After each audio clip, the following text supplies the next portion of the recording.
Blessings, blessings, sports to the bone family. Welcome back to another video. Yes, my viewers and subscribers. So, yesterday we actually had Trinidad and Tobago Red Force and the Winward Island Volcanoes getting the regional championship up and running. Didn't get a chance to give you guys an update yesterday evening. So, as the teams go into day 2 today, I am just going to give you some information as it relates to how day 1 went. Also going to talk to you guys about Sunil Narine, who is on the move again. Yes, my peeps. So just go ahead and hit that subscribe button if you have not yet subscribed. And also make sure you leave a like and drop a comment. Alright, so the West Indies Regional Championship got underway yesterday. We had the Winward Island Volcanoes going up against we have the Winward Island Volcanoes going up against the Trinidad and Tobago Red Force. And you could say that honors were actually even at the end of day 1. So we had the Winward Island Volcanoes getting 243 all out in 63.1 overs. So 243 all out in 63.1 overs, with Walcott getting 87 not out, Sunil Narine getting 55, and bowling for the Trinidad and Tobago Red Force team, we had Terence Hines getting 4 for 72, while Brian Charles was able to pick up 4 for 46. Trinidad and Tobago Red Force, in reply, at stumps, they were 50 for 1, as Darren Bravo and Jeremy Solozano were both at the crease. Alright, so that is how it looked. So let me just go through and give you guys some more intricate details as it relates to how they were doing. So here we see that, as I said earlier, Walcott getting 87 and Brian Charles, Walcott getting 87 and Brian Charles and Terence Hines, bowling for Trinidad and Tobago were the standout. So the Red Force won the toss. Trinidad and Tobago Red Force won the toss, decided that they were going to bowl first.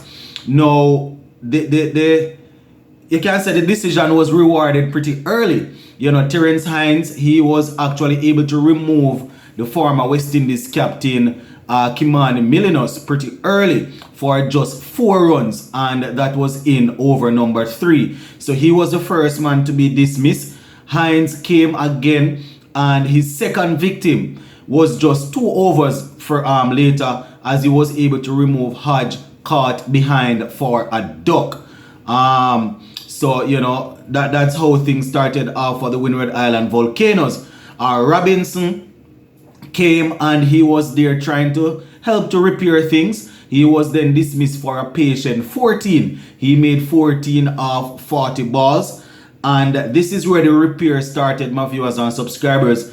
Sunil Narine, who would have represented West Indies at the senior level before, he was able to come to the crease alongside Captain Alec Athanes, and the pair were able to put together 54 runs before they lost the 4th wicket. Athanes was removed just after lunch for 40 runs. So Captain Athanes getting 40, wasn't able to go on to get a half century, but was able to get that. Justin Greaves, he came and he left quickly. He was removed for 5 runs.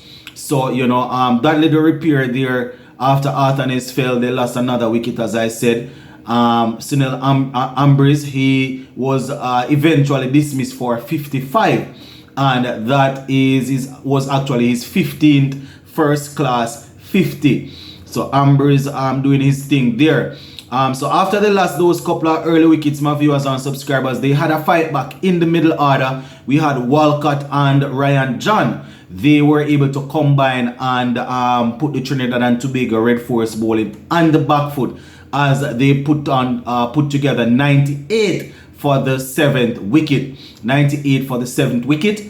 John was eventually caught behind after bowling of Brian Charles for 36. So the score quickly moved on up to 229 for 8 when Charles was dismissed by Kenneth Denver for a duck, and that was his 100th first class wicket. So that is how it looked, my viewers and subscribers. The Volcanoes, they were bowled out for 243 when Walcott, Walcott, he actually finished not out on that 87 that I told you guys about earlier. So, that would have been his third first class 50, and that is his highest score, 87 runs. So, kudos to him. So, in terms of the bowling, just to remind you, Brian Charles getting the 4 for 46 there of 17.1 overs, while Terence Hines was able to get 4 for 72 of 13 overs. Now, where Trinidad and Tobago Red Force is concerned, Vikash Mohan was supposed to open, but he had an injury, so they had to go with Kyrie Pierre, and Kyrie Pierre and Jeremy Solozano, they opened the innings. It didn't work out at all, my viewers and subscribers, because Darius Martin was able to dismiss Kyrie Pierre for a duck in the second over. Now, Captain Darren Bravo and Jeremy Solozano, they were able to make sure that the Red Force did not lose any further wickets going into the close of play. So Trinidad and Tobago ended up on 50 for 1 of 21 overs, still trailing by 193 runs. And Darren Bravo, the captain, well, they calling him Michael now, Darren Michael Bravo, he made 32, well, he's on 32 not out.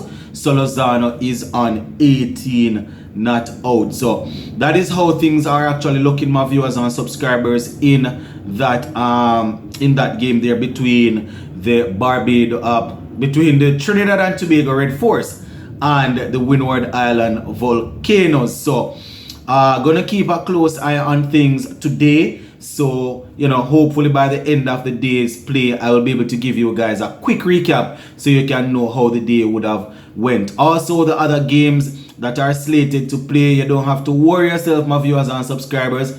I am going to be on the ball trying to get you the information. Sometimes I run a little bit late because of work situation, but you guys know, once you tune in to Sports to the Bone, you're going to get the information, all right? And you know how we do it already. We don't just come and give you the score. We give you it with a little twist. All right, so that is it for that part of the video. And just before I go, just to talk a little bit about Sunil Narine. And based on what I'm seeing here, Sunil Narine will be returning to Surrey for the 2023 Vitality Blast campaign. You understand? They are saying here Narine actually claimed 14 wickets at an economy rate of 5.96 in last year's competition, and will be available for Surrey fixtures that doesn't clash with commitments to the Knight Riders franchise. So once it's not clashing, he will be there. So they say the Blast, Vitality Blast, will run from May 20 to July 15. And this will actually entail an overlap with IPL knockout games. So that if the KKRs are able to get all the way, then he will not be available. So Sunil Narine heading back to the Vitality Blast, my viewers and subscribers.